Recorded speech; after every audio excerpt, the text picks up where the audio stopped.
All right, chapter 3, the first writing, hieroglyphs and cuneiform. The Egyptians were among the earliest people to use writing. Why do you think it's important to be able to write things down? Suppose I write a message for you on a piece of paper and put it on the table. Then I leave the room. If you look at the paper, you'll know what I wanted to say to you, even though I'm nowhere around. That's one reason writing is important. Once the Egyptians learned to write things down, they could send messages from one part of the kingdom to another. What if you found my message a year after I wrote it?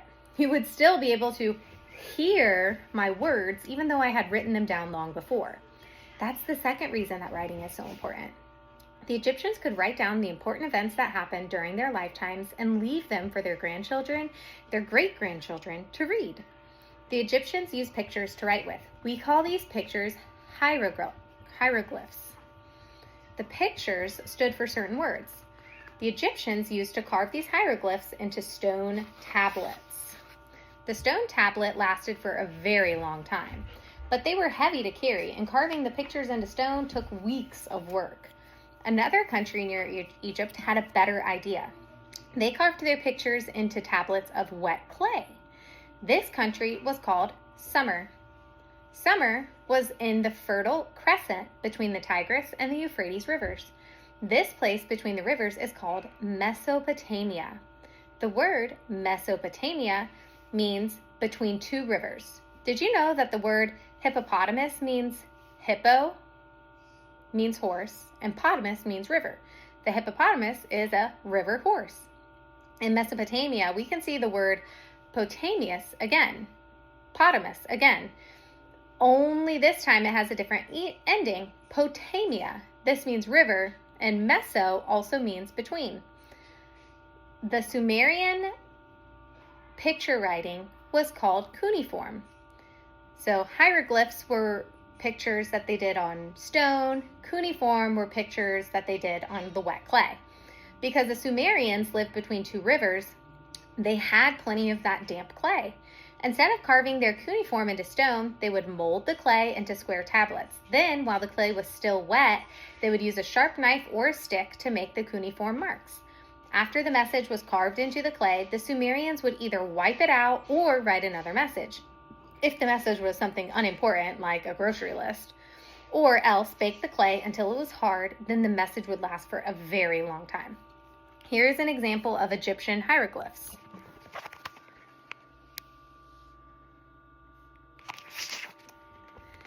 All right, writing in clay is easier than carving stone, but even clay tablets can be heavy, and clay tablets are thick. If you want to store a whole lot of them, you need a lot of space, whole buildings full of rooms for even a small library. After several hundred years, the Egyptians came up with an idea that was even better than clay. They learned how to make paper and ink. Egyptian paper was made from reeds that grew along the bank of the Nile. And here's our map again to show us the two rivers and where Mesopotamia was. The Egyptians learned how to soften and mash them up into a pulp. They would then spread the pulp out onto dry, thin sheets. These sheets would become reed paper, which the Egyptians called papyrus. It was so much easier to write on papyrus than clay or stone. Paper was also easier to carry around. You could fold it up, put it in your pocket, roll it up into a scroll. Paper took up less room. When they started to use paper, the Egyptians thought they had found the best way to keep records. But paper had a problem. When paper gets wet, the ink on it dissolves and the paper falls apart. The paper also starts to fall apart over time naturally. The older paper gets, the more likely it is to crack and turn into dust. We know a lot about Egyptian history from the times that Egyptians wrote on stone, because those stone writings have lasted for centuries, from Egyptian days until now. We know a lot about Sumerian history too, because clay tablets last a long time if they've been baked hard. But we don't know a great deal about what happened to Egypt after the Egyptians started writing on paper, because in thousands of years that have gone by, the paper writings the Egyptians have crumbled and disappeared. Making mummies, the old kingdom of Egypt. After King Namar united Upper and Lower Egypt into one country, Egypt grew to be rich and powerful. We call this time in Egyptian history the Old Kingdom of Egypt. The Old Kingdom lasted for almost 1,000 years, until about the year 2100. Before we go on, let's look at the date of that a little more closely. Usually people write this date with a BC or BCE after it. BC means before Christ. BCE means before the Common Era. About 1,500 years ago, historians began to use the birth of Jesus as a way to count years. In this system, Jesus was born in year 1. Dates before year 1 count down from highest to lowest. For example, 99, 98, 97, and so on and so on. And end at the year 1. The Common Era begins with the birth of Jesus. The years after Jesus' birth are AD or CE. AD stands for Anno Domini, or the year of our Lord in Latin. CE means Common Era. In the Common Era, dates are counted forward. For example, 2006, 2007, 2008, 2009, so forth. The timeline on the next page shows BC years getting smaller as they approach year 1, and AD years getting larger as they move away from it.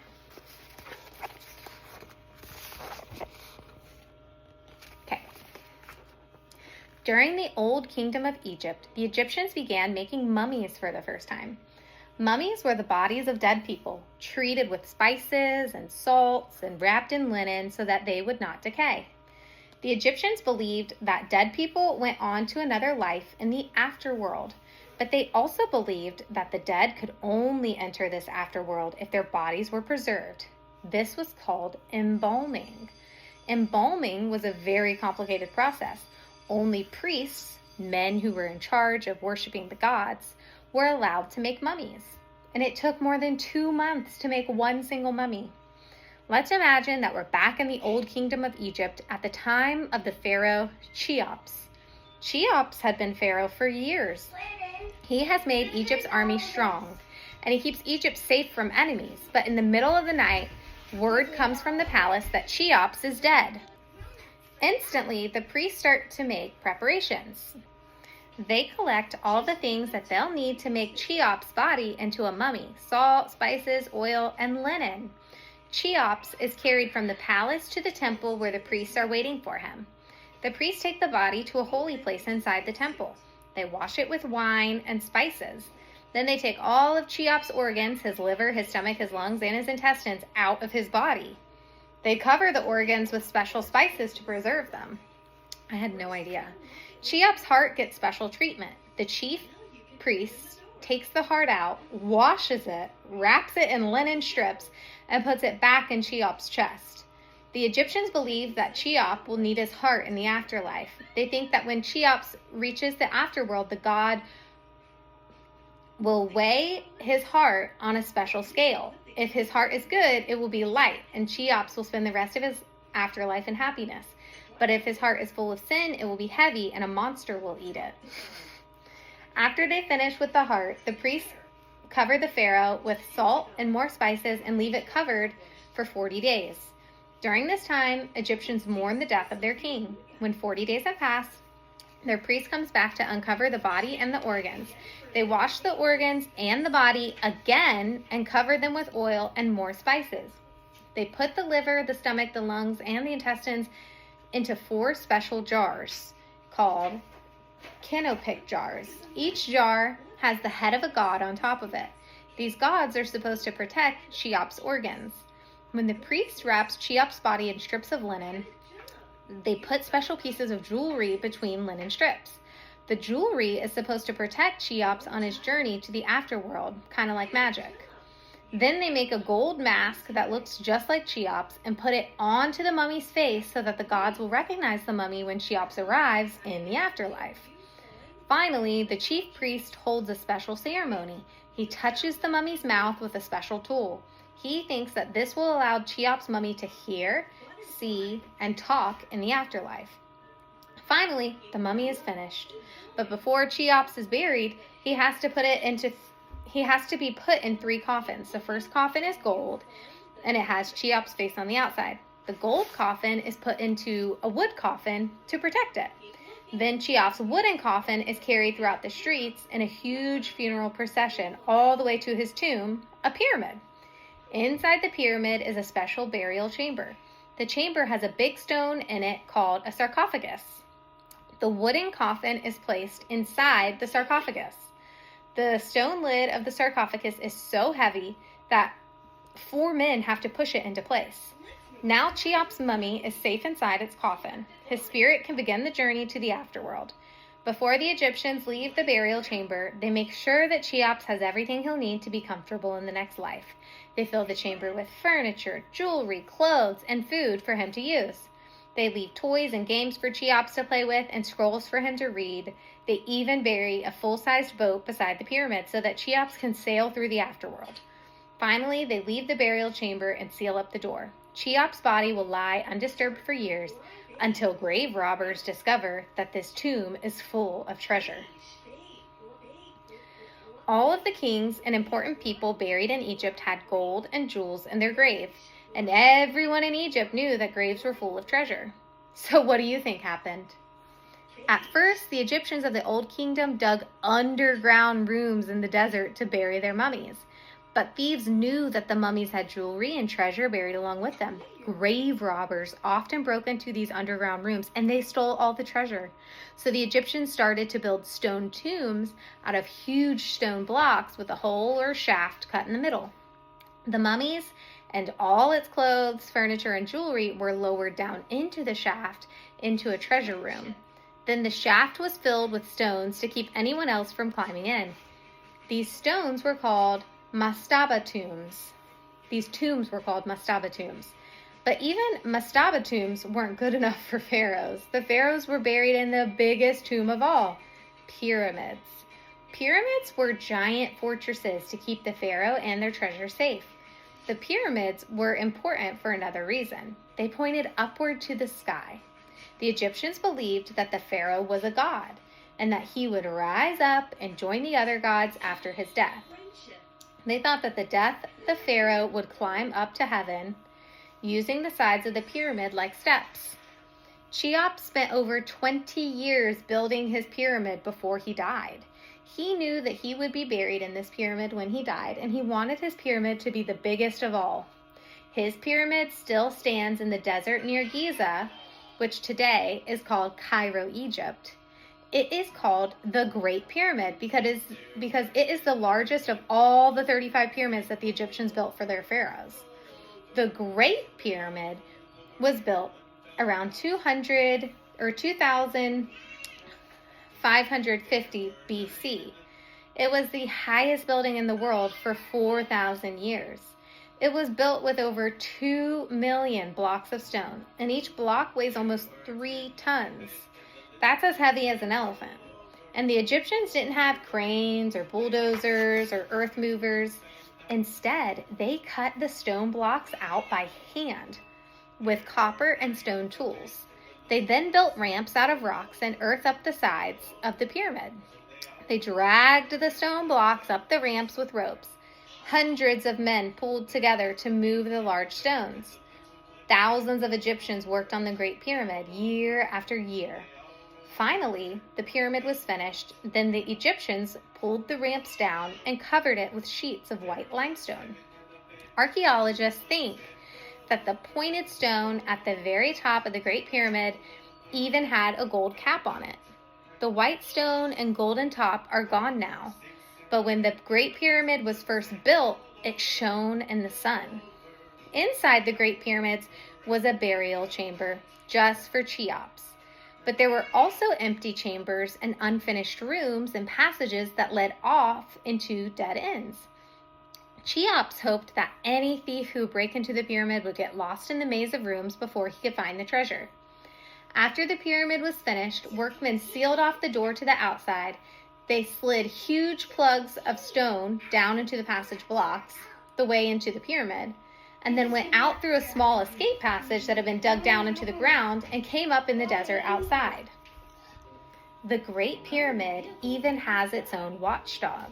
Near the Great Pyramid, the Egyptians built a mysterious monument shaped like a sphinx, an imaginary animal with a man's head and a lion's body. We now call this giant limestone animal the Great Sphinx.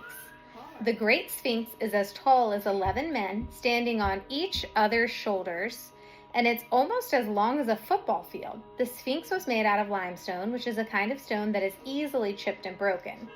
Desert sand keeps burying it and wearing it heavy. Its nose is broken. But even though it's almost 5,000 years old, you can still see that the Sphinx has the face of a man.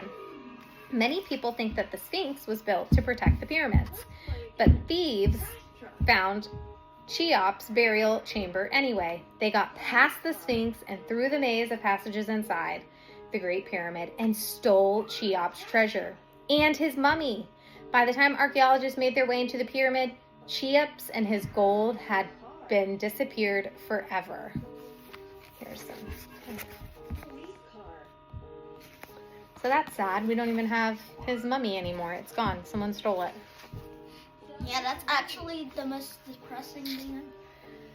The first Sumerian dictator. The dead body. Do you remember how the Egyptians used to be divided into two countries, Upper Egypt and Lower Egypt?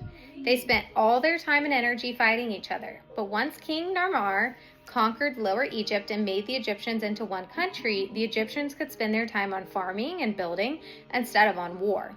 Egypt grew richer and stronger once all the quarreling Egyptians were united into one. The same thing happened over in Mesopotamia, between the Tigris and the Euphrates River. People called the Sumerians lived in Mesopotamia. You've learned a little about the Sumerians. They wrote picture writings called cuneiform on clay tablets. The area where the Sumerians lived was called Sumer, but Sumer wasn't really one country. It was filled with villages of farmers. The villages grew larger and larger until they became cities. Each city built thick walls and high towers to protect itself. Each city had its own king and its own army, and the cities fought with each other all the time. We call them city-states because each city was like a separate country. The cities put all their energy into protecting themselves from their neighbors. But one Sumerian wanted to make all the quarreling cities into one country, just like King Narmer made Egypt into one country. This man was named Sargon. There are many stories about Sargon. One of the most oldest stories says he has no parents. He just floated down the Euphrates River in a basket when he was a baby. The basket got struck in reeds at the edge of the river near a city-state called Kish. Wait, he was in a basket when he was a baby? Yeah. That sounds like Moses. I bet it is. Let's read and find out. Nope, he won't be that old. And plus, his name is Moses. Just read and find out. One of the servants of the king Kish happened to be down at the river getting water in a jug. He heard a strange sound. Where was that sound coming from? The servant saw a basket. He bent down to look inside and saw a crying baby, the baby Sargon. The servant took the basket back to the palace of the king of Kish. The king gave him permission to keep the baby and raise it. So Sargon grew up inside the palace. He became strong, handsome, and popular with the other courtiers or something. Courtiers? Oh yeah, courtiers. I was gonna say that. Yeah, that's what we call people who are a part of a royal court. Ah. So royal court is another way of saying like royal family. Well, we just wasted 10 seconds. It's okay. Looks like it's bath time for our friends. Pick a You were at character Courtiers? to go to the bathroom. It's bath time. He even became the cupbearer to the king. At every meal, he would bring the king his wine in a golden cup. The king's cupbearer was one of his most trusted servants because it would have been very easy to poison the king's wine, but the king of Kish trusted Sargon. He shouldn't have. Sargon made friends with the most powerful people at the palace, including the commanders of the army. He became so popular that he convinced the army to follow him instead of the king, and he even persuaded the army to kill the king and and make him Sargon the ruler instead. This happened around 2334. Wait, that's basically in the future. No, 23 it's BC. 2334 BCE. So that's about 5,000 years ago. Now let's dry him You up. gonna keep reading That's or want pretty me to pause dang it? old. Wait, no, I'm still reading. But that wasn't enough for Sargon. He didn't just want to be king of one city. He wanted to be the king of the whole land of Mesopotamia or something. I think that's called a president. So he started to attack the cities all around him. He fought over 50 wars to conquer Mesopotamia. Eventually, Sargon ruled over all the country between the Tigris and the Euphrates. Yeah, Euphrates. He built a new capital city called Akkad and named his new empire Acadia. Now, Sumer was united into one country under one ruler, but many of the cities Sargon conquered didn't like being part of the Akkadian Empire. They were used to making their own laws and running their own affairs. Sargon knew that to stay in charge, he would have to make the cities obey all of his laws. So he used his army to force all the Akkadian cities to follow him. He sent soldiers from the Akkadian army to live in each conquered city. They made sure that the people who lived in the city were following Sargon's law instead of their own. If the conquered cities didn't obey, the soldiers punished them. This is called military dictatorship. Military means having to do with the army, and a dictatorship is when people have to obey the government without asking any questions. In a military dictatorship, the army is in charge. Sargon's empire lasted for years, but only because he used the power of his army to keep it together. And here's a drawing of maybe what he would have looked like, the king of Mesopotamia. Chapter 6, The Jewish People, God Speaks to Abraham. Sargon, the great ruler over many cities in Mesopotamia. One of the cities in Sargon's empire is called Ur, and has a very important man lived in the city of Ur. His name was Abram. The book of Genesis in the Bible tells us about Abram. Long ago, Abram lived with his father, Terah, in the city of Ur. He helped his father run his business. Terah was a merchant. He bought and sold copper, gold, purple and scarlet cloth, cinnamon, and salt. He grew rich by buying and selling in Ur. Terah should have been happy. Ur was the perfect place for a merchant to live. The city was built right on the banks of the Euphrates River, so that trade could sail right up to the city with all their goods. But Terah lived in difficult times. After Sargon's death, his empire had fallen apart. The kings of the city around Ur were fighting with each other. Tribes of wild people called Gushans were invading the land between the rivers. If Ur was attacked, the city might be burned. Terah could lose all of his riches in the war. Terah worried and worried. He asked the ancient Mesopotamian gods what he should do. He made extra sacrifices to the moon god, the special god of the city of Ur. He even went to Ur's largest ziggurat and asked the moon god to protect him from evil. The ziggurats were special pyramids built with steps up the sides so that priests could go all the way to the top and to sacrifice to the gods. Finally, Terah decided that he would take his family and leave. He took Abram and Abram's wife Sarai with him and set off to find a better place to live. They traveled along the banks of the Euphrates River looking for a city to settle in. When they arrived at the city of Haran, up in the north of Mesopotamia, Terah liked what he saw. Haran was a city rich where people came to trade. And the people of Haran also worshipped the moon god, so Terah felt right at home. Terah and Abram and Sarai settled into Haran. Terah started working as a merchant again. Abram took care of the sheep, goats, and cows that Terah brought with him and all of his money he earned. The whole family was doing pretty well. But Terah was an old man, and after several years in Haran, he died. Then Abram became the head of the family. One night after Terah's funeral, Abram went out for a walk in the dark. He leaned his arms on the fence surrounding his flocks and listened to the noise of the sheep and the goats. He wondered whether he should keep on farming or whether he should become a merchant like his father. Maybe he should go back to Ur, where the rest of his relatives were. He thought to himself, maybe I'll ask the moon god or one of the other gods to tell me what to do.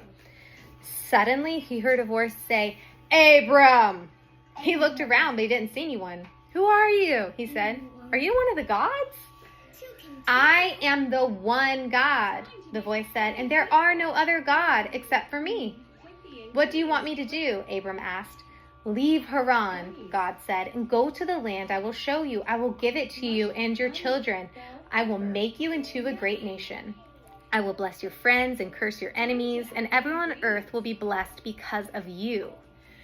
God told Abram to go to Canaan. Abram had never thought about going to Canaan.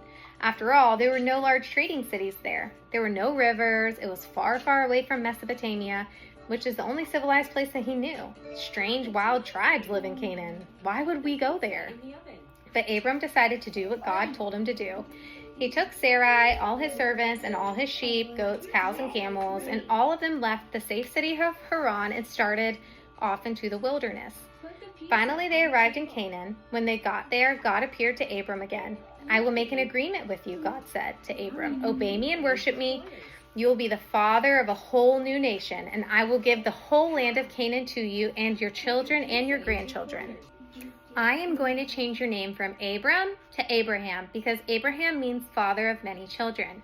And I am going to change Sarai's name to Sarah, because Sarah means princess, and Sarah will be the mother of a whole nation of people." Abraham thought that this was very funny because he was an old man, older than your grandparents. Enough. He laughed and laughed at God's promise. "How can Sarah and I have any children?" he asked God. "Nothing is impossible for God," God said. And the next year, Sarah had a baby when she was at least 90 years old. Abraham and Sarah named their son Isaac, which means laughter, because they had laughed at God. Isaac had a son named Jacob, and then Jacob had sons, 12 of them. Those 12 sons all had families of their own. All of these families lived in Canaan. Eventually, each one of Jacob's sons had a whole tribe of people named after him. The tribe of Judah was named after Jacob's son Judah. The tribe of Benjamin was named after his youngest son Benjamin. These 12 tribes became known as the nation of Israel, or the Jewish people.